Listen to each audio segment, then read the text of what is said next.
Mary had a little lamb. We believe that all men are created equal. To the magnificent mosaic that is America. From radio beacon to radio beacon. I have a dream today. Change has come to America. Believe it. Help is on the way. Knock, knock. Who's there? It's a figment of your imagination. Randi Rhodes Show. Turn up your mind. I'm supposed to believe that she organized this thing. Why should the university be obligated to provide food to people who've taken over a building? First of all, we're saying that they're obligated to provide food to students who pay for a meal plan here. But you mentioned that there was a request that food and water be brought in, unless I misunderstood. To allow it to be brought in. I mean, well, I guess it's ultimately a question of what kind of community and obligation Columbia feels it has to its students. Do you want students to die of dehydration and starvation or get severely ill, even if they disagree with you? If the answer is no, then you should allow basic, I mean, it's crazy to say because we're on an Ivy League campus, but this is like basic humanitarian aid we're asking for. Like, could people please have a glass of water? But they did put themselves in that very deliberately in that situation and in that position. So it seems like you're sort of saying, we want to be revolutionaries, we want to take over this building.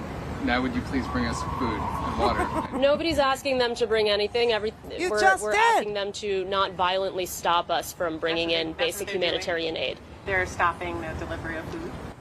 We are looking for a commitment from them that they will not. Now, no, leave that up for a minute. I want to show you something. So she's the brainiac. Okay, she's she's the head honcho. She's the big cheese. She's the brain. She's the brains behind the outfit. This girl here who's saying we bought meal plans, okay, and we need the university while we lock ourselves into this building, okay, and intimidate other students that don't agree with us. We need to have the university bring in our meals because we paid for meal plans. And then she characterizes that as basic humanitarian aid. She's the head of. Now look at him. He's stunning. Okay, so here's her deputy, I guess, right? This is her deputy standing behind her. I don't know. Is he hovering or is he protecting? Is he being a brother in this? I don't know. But anyway, look how he had time to fluff his kafabia. Okay. They can't learn to say intifada; it's infatada.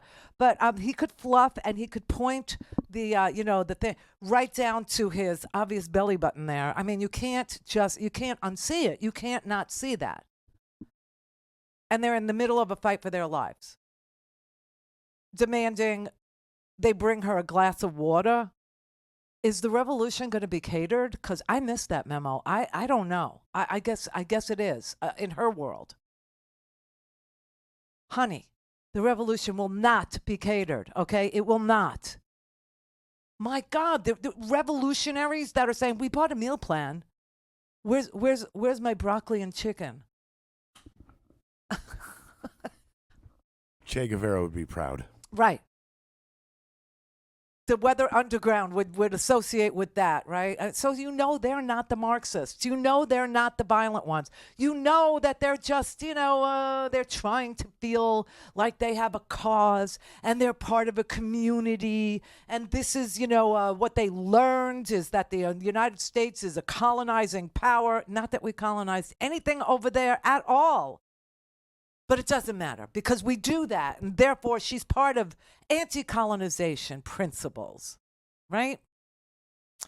And he works out all day and he needs his protein bar. Right? He just does. No, I mean, come on.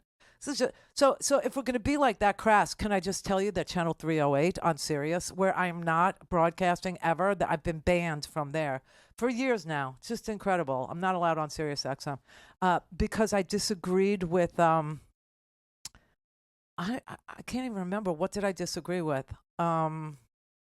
Oh, that's right. That's saying that pledged electors aren't really pledged. Right. And doing stand-up comedy about that about 10 years ago, 12 years ago in a gay nightclub in San Francisco on a Saturday night for $5 a ticket. Right. That's what you paid to see me. Anyway, so I'm not on Sirius, but I just want to give a shout out to Sirius because no hard feelings, Because Channel 308, Deep Tracks, my channel. Heart, yes, Ann and Nancy Wilson are going to be hosting the whole weekend. They're on tour, you know. I can't afford to go, but they're on tour, the Royal Flush Tour. And so the best I'll get is to listen in to Channel 308 this weekend. Okay, I love them. There's no question. I am probably the biggest monger of heart that there ever was. That's what I am, a heart monger. Okay. Johnny in Texas. You hear me, Randy? I can hear you, but there's like a weird sound. Hello? It's weird, Johnny. There's a weird sound. Okay, I don't know if you can hear me, so I'll just speak and then I'll hang up. Okay. I got a slightly different take on you when it comes to who I think the bad guys ultimately are. Okay. I don't think it's the far left. I think it's the guys on the other side. Specifically, for example, the so-called Proud Boys that we saw in Virginia with the tiki torches. Yeah. Jews will not replace us. They could very easily have been among those who had showed up with people like them to show up so they could beat up on libs, because they know that that campus is full of entitled rich kids who need to be beat up on. That's how I see it. Well, it's possible, and there could be absolutely more than one agitation, group. In fact, what the Department of Homeland Security counterterrorism expert Sam Vinograd was saying in that clip is that this is a global effort, okay? It's not just an American thing, it's a global thing, and there are lots of interlopers here. A lot of it is being organized by social media. A lot of it is, able to get into people's news feeds by Facebook and algorithms that aren't friendly towards democracy. You have that. You have, groups like the white supremacists in this country. You have people like the people in Charlottesville with the tiki torches, but you also have people on the left who are absolutely devoted to Marxism. They really believe that America is a bad place. A lot of these students believe America is a bad place. They think that, a lot of them think that we are, a militarized industrial complex that feeds the war machine around the world, and therefore, see, part of that is true, but therefore we shouldn't exist. There's a lot of, sentiment around this. What I'm saying to you is it's all open for exploitation by bad actors, and that they are aiming at our unity. They are aiming at our Democratic Party. They're pointing everything they have towards us to separate us one from the other, to exhaust us, no doubt about that, and to create chaos so that people just will think we don't even want to vote anymore. We just don't even want to show up. We're just not going to do it.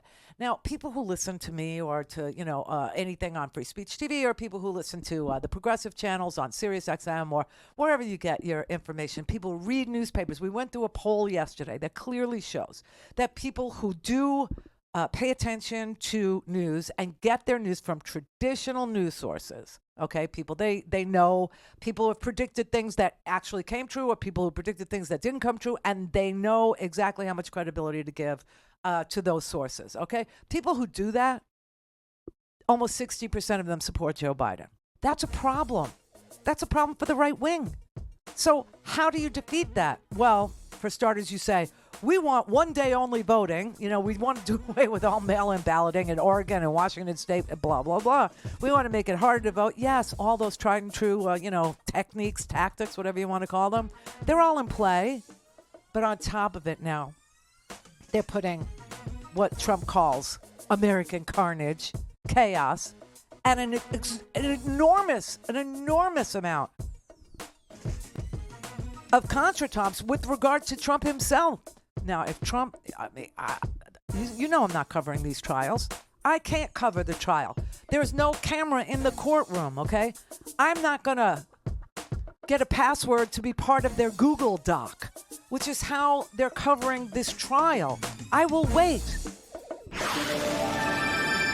Don't have time to listen to the live show? Want to hear more on your schedule? Go to randyrhodes.com and buy a stinking podcast.